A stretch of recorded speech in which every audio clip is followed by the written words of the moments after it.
I'm in work. That's why I'm wearing the mask and things. This is what I have to wear in my job. I do 13-hour shifts, and I have to wear this all day long. Okay, so it's not easy. It has its challenges. So I like to have little FaceTime rants about things and just discuss things. What I don't like about this mask is the way it makes my already misshapen Irish ears plop down. It does that. It just kind of, it just, I don't know. You'd have to be really into that, for that to work. But anyway, what was I going to talk about today? Yes, how people react to you. How people react to you will tell you a lot. It'll tell you an awful lot, Speaking from my own experience, I spent a lot of time, part of my journey was expressing myself through music and performing music and song, singing, dancing, monkey, guitar boy. I did it for a good 25, 30 years of my life.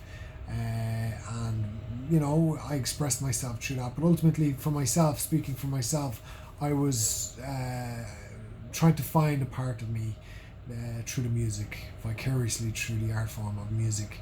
And I didn't know who I was, so fundamentally I lost myself in that, and it became very destructive, and it took me a long time to really let go of it, to understand that this idea of me promoting myself as something and trying to fish for people in my life through this process is something that I was doing and doing with music. And it's something that I think a lot of artists need to be consciously aware of as they move forward in their work, of being morally responsible about what we're doing. Are we just fundamentally promoting our own destruction?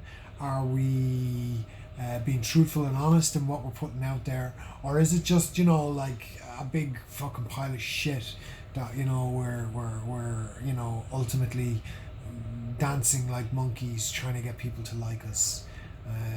Now I say all this with the utmost respect as to where people are at. I certainly am not claiming to be some spiritually advanced person. I have done a little bit of work on myself, and I stress that this may not apply to everybody, but I do see a lot of people promoting themselves as some type of spiritual healer type, and I question the narrative of that. How much work has one actually done on oneself? I did it for years, promoting myself and having this whole facade of a person. And I attracted what I deserved with that. I got what I deserved, and I know what I'm talking about.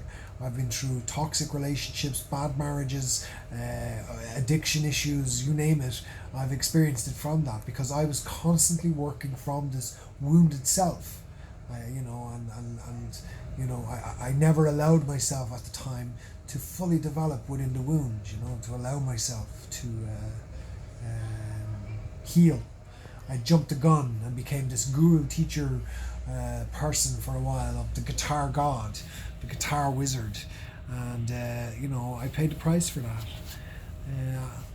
I think what I'm trying to say is that you'll get to a stage in your life where you don't need the gurus and the teachers, and you'll really see the bullshit of people, the absolute bullshit of people selling stuff and trying to get you to be part of their little appreciation society.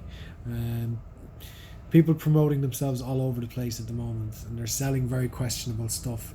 And my thing is, challenge them, and you'll see very quickly how they are, how much of their shadow they've worked on, how much of their unconscious bias they're familiar with, and you'll see from their reaction, because they'll react savagely if you have any type of critical viewpoint on what they're doing. We're talking spiritual narcissism here, and that's what you're dealing with. It's very, very, very toxic. I was doing it through music. I was being a narcissist through my artistic output, and I paid a price for that. I paid an awful price for that. So yeah, that's what I'm talking about. That's where I'm at the moment. I wish everybody well. Let me know. Send me some messages. We get some healthy dialogue about these topics that I've raised. Nice one.